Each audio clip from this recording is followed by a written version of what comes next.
Mike Valentine with Inside the Squared Circle, standing here with none other than Cherry Bomb. Cherry, how are you doing this evening? Great, very Awesome, good. Yeah, awesome. It's been a great weekend. Oh, I can only imagine. Shimmer Weekend is what we're here for right now, actually, and you did an amazing job this whole weekend, teaming with your new partner, Kimberly. Absolutely, thank you. Yeah, it's been great. Well, here we are. Actually, I'm trying to introduce you to our lovely audience, our very loyal audience of 25 years, I'd also like to add. First and foremost, how did you get into wrestling? I've been a fan since I was literally 3 years old. My dad was sort of like, look, here's Hulk Hogan, watch him. And it wasn't until I was about 16, though, that I saw Trish Stratus for the first time. And that really got me interested in actually trying to do it myself. And I found a school. The rest is history. Wow, so Trish Stratus was one of your major... Yeah, because like growing up, like I don't really remember seeing a lot of females actually getting in the ring and roughhousing, you know?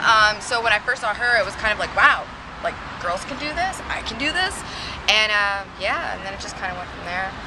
All right. Now, you've actually traveled a lot. Like, generally you came from the Canada area, but you've traveled the world already. Would you care to elaborate on where you've been? Yeah, well, I started in Ontario. I'm from Toronto, so that's where I got my start.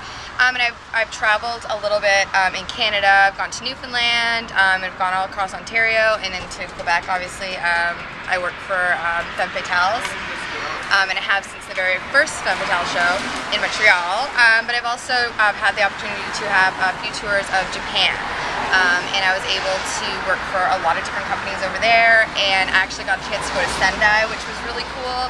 And I've also traveled all over the U.S. So I've kind of, wrestling's just given me the opportunity to travel more, and it's been really awesome. So just traveling on someone else's dime. I wish I had that job.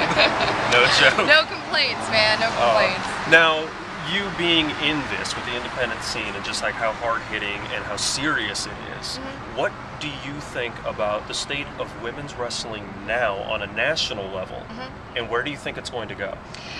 I think if anything, it's grown so much over the last couple of years. I mean, if you look at companies like Shimmer, WSU, Femme Fatales, you know, everywhere you go, it's Shine. It's just starting to build, and there's this big following, and I think that people are taking women's wrestling a lot more seriously now than they ever have.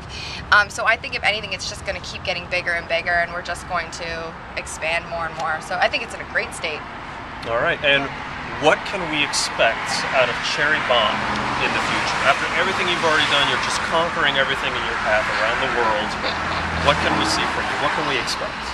You know, when I started wrestling, my #1 goal was I wanted to be a good wrestler.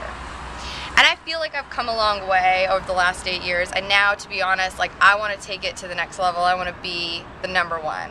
And that's the ultimate goal. Next month, I'll be facing Greg Excellence at Combat Zone Wrestling, which was kind of a really big surprise for me. So right now, as much as I want to get to the next level, I'm really concentrating on just super kicking the living shit out of him in November. All right, there you go, kicking the shit out of people. That is in the future of Cherry Bomb.